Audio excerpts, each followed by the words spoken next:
Galing sa palengke si Marisa, bandang 9:00 ng gabi. Mabigat ang mga dala niyang gulay at isda, kaya natuwa siya nang may dumating na tricycle sa tapat ng palengke. Habang nagbibiyahe, napansin niya na tahimik lang yung driver. Hindi rin siya kinakausap nito, kaya umupo na lang siya sa likod at nagbuntong hininga sa pagod. Habang umaandar, napansin niyang kakaunti na lang ang mga tao sa kalsada. Sa bawat bahay na nadadaanan nila, nakikita niya ang mga bintana at salamin.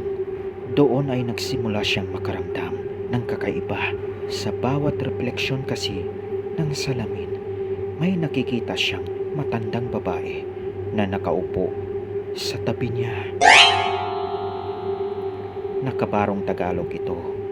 Mahaba ang buhok, medyo magulo at walang ngipin. Pero nakangiti ito sa kanya. Sa una, inisip niya na baka pagod lang siya. Pero nang dumaan sila sa isang tindahan na may malaking salamin, malinaw niyang nakita na may matandang babae talaga na nasa tabi niya at nakatingin pa rin ito sa kanya. Pero sa mismong tricycle, nakita niya na siya lamang yung nandoon sa loob.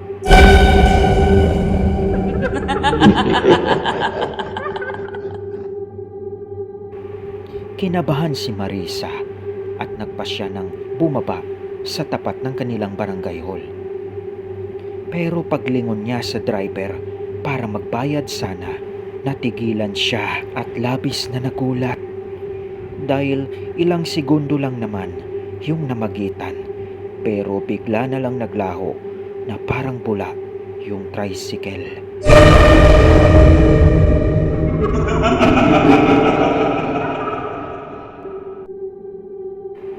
Ni hindi niya ito narinig, humarurot paalis. Lumingalinga siya sa kaliwa at kanan para tignan kung nakalayo na ba yung tricycle nang di niya namamalayan. Pero ni isang tricycle ay wala talaga siyang nakita. Sa sobrang takot na nadarama ay dali-dali nang umuwi si Marisa.